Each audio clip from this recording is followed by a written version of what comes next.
नमस्कार, आपण पाहत आहे भांडा फूड न्यूज. एका दमात भ्रष्टाचारी कोमात.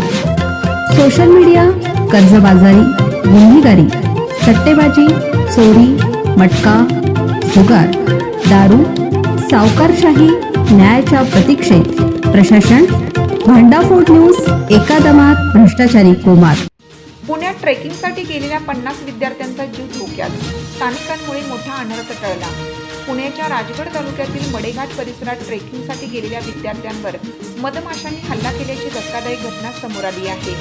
आग्यामोहोळच्या मधमाशांनी केलेल्या या हल्ल्यामध्ये 35हून अधिक विद्यार्थी जखमी झाले आहेत. काल 4 जानेवारीच्या संध्याकाळी ही घटना घडली. यातील बहुतांश विद्यार्थी 14 ते 17 वयोगटातील आहेत. यामध्ये ट्रेकर प्रशिक्षकांचा सुद्धा सहभाग आहे. बचाव कार्यामुळे मोठी दुर्घटना टळली.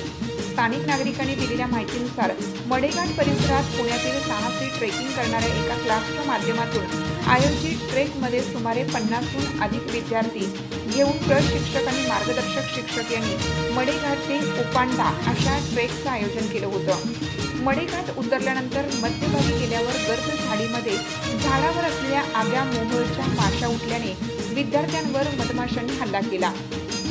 मधमाशांनी विद्यार्थ्यांवर हल्ला केल्याने विद्यार्थी सैरभैर झाले. यामध्ये 8 ते 10 विद्यार्थी मोठ्या प्रमाणात जखमी झाले, तर इतर 25 विद्यार्थ्यांना छोट्या मोठ्या प्रमाणात मधमाशांनी चावा घेतला. दरम्यान ट्रेकमध्ये असलेल्या 1 जणांनी तोरणमाची हॉटेलचे मालक अभिजित भेके यांच्याशी संपर्क साधला. यानंतर परिसरातील सोशल मीडियाच्या व्हॉट्सअप ग्रुपवर सदर घटनेची माहिती पाठवली. घटनेचे गांभीर्य ओळखून केळदगावचे माजी सरपंच रमेश शिंदे यांच्यासह स्थानिकांनी घटनास्थळी धाव घेतली. त्यांनी कड्यामध्ये असलेल्या मुलांना वरती काढले आणि त्यानंतर स्वतःच्या वाहनासह 108 क्रमांकाच्या रुग्णवाहिकेतून या विद्यार्थ्यांना आणि प्रशिक्षकांना वेल्हे येथील ग्रामीण रुग्णालयात उपचारासाठी नेण्यात आलं. विद्यार्थ्यांना मळमळणे, उलटी होणे, चक्कर येणे तसेच चेहऱ्यावर, डोळ्यावर, ओठांवर सूज येणे आणि दंश झालेल्या ठिकाणी तीव्र वेदना अशी लक्षणे होती. या रुग्णांवर वेल्हे ग्रामीण रुग्णालयाचे डॉक्टर ज्ञानेश्वर हिराज आणि त्यांच्या सहकार्याने उपचार केले.